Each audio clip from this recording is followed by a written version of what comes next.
Baik, hari ini saya sedang di Monumen Nasional, sebuah monumen yang memperingati perjuangan kemerdekaan Indonesia 17 Agustus 1945. Monumen Nasional dibangun di era Soekarno untuk memperingati perjuangan tadi dengan lambang api di atasnya yang merepresentasikan semangat perjuangan dari bangsa Indonesia.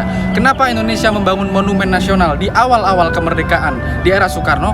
Karena kita tidak hanya membutuhkan kemerdekaan politik, tetapi juga kemerdekaan secara batin sebagai bangsa yang besar, sebagai bangsa yang unggul, sebagai bangsa yang merdeka. Dan disinilah saya mengekspresikan nasionalisme saya di Monumen Nasional Jakarta. Terima kasih.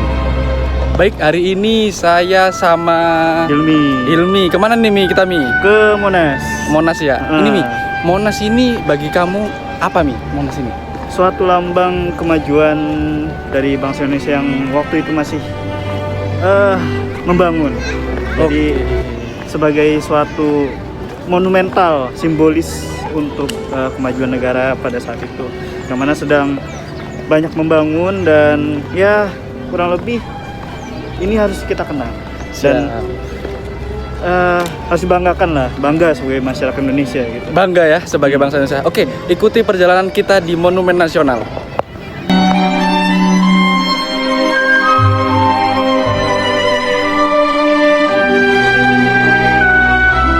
Hari ini kita sedang di Museum Monumen Nasional.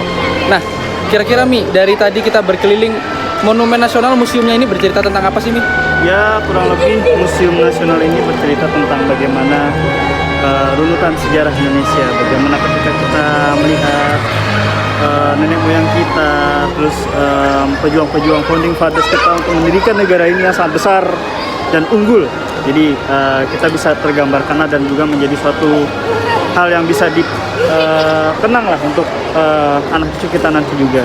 Okay. Dan di ini situasinya sangat ramai ya, jadi ini memang ruang ini kan memang untuk ruang rekreasi juga ya. Betul. Jadi anak-anak juga bisa bermain, orang tua juga bisa santai-santai gitu kan. Betul. Jadi tidak hanya edukasi sejarah, tetapi juga memberikan kenyamanan gitu ya. Karena kan bagaimanapun juga ini kan sebagai satu memori sejarah, suatu pendidikan itu kan kalau bisa disampaikan dengan ketenangan, dengan kenyamanan itu kan lebih masuk ke otak. Nah gitu kan. Jadi kita akan lebih nyaman di sini.